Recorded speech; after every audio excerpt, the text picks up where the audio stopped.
안녕하세요. 선택과목 동아시아사 과목 설명을 맡은 역사교사 박용준입니다. 오늘은 과연 동아시아사는 선택할 만한 과목인지 이야기하겠습니다. 삼성전자 이재용 부회장이 대학에 갈 무렵 할아버지 이병철 회장은 동양사학과 진학을 권했다고 합니다. 경영을 배우려거든 먼저 인간을 배우고 제왕학을 배우라는 뜻에서였다고 합니다. 이재용은 그 뜻을 따라 먼저 동양사학과, 즉 동아시아사를 배우는 학과로 진학했습니다. 인간의 길이란 그리고 제왕의 길이란 무엇인가 탐구하기에 앞서 이재용이 대학에 가서야 배웠던 것들, 여러분들은 미리 고등학교 시절에 배워보고 싶지 않나요? 동아시아사라는 과목은 동아시아 각 지역 사이에 일어난 역사를 배우는 과목입니다.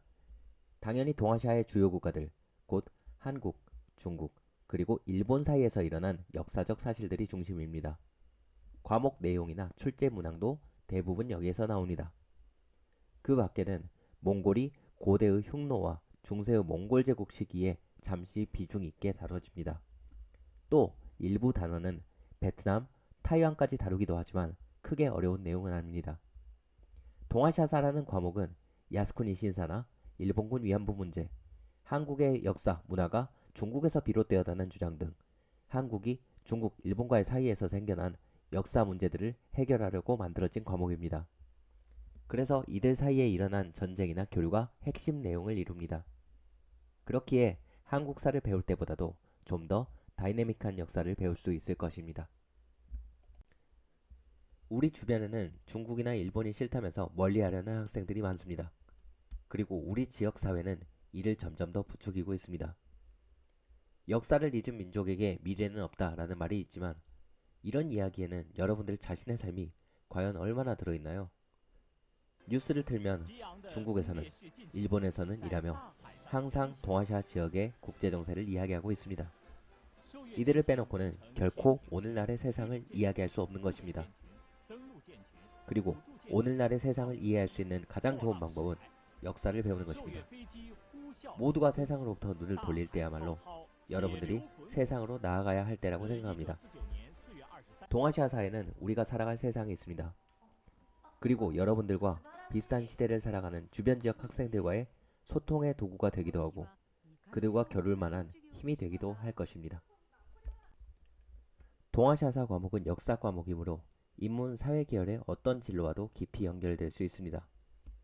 여러분들이 그동안 역사 과목을 멀리 해온 이유 중에는 어려워서라는 말이 있습니다. 그렇지만 그 말은 곧 역사 과목이 깊이 있는 내용을 다루고 있다는 말입니다.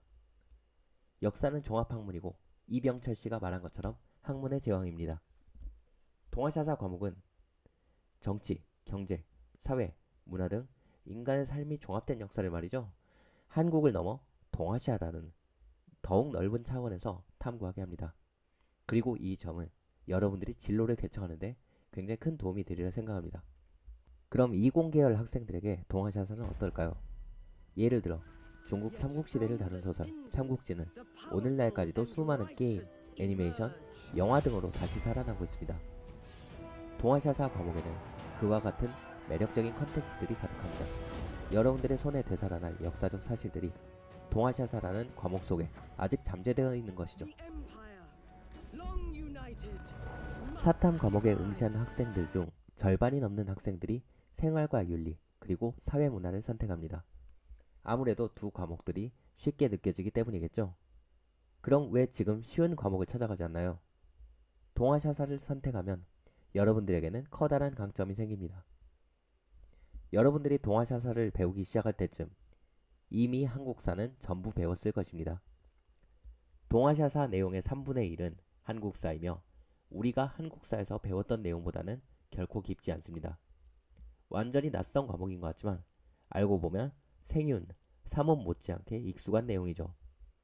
만약 여러분들이 동아시아사를 선택한다면 그 내용의 3분의 1은 이미 끝났습니다.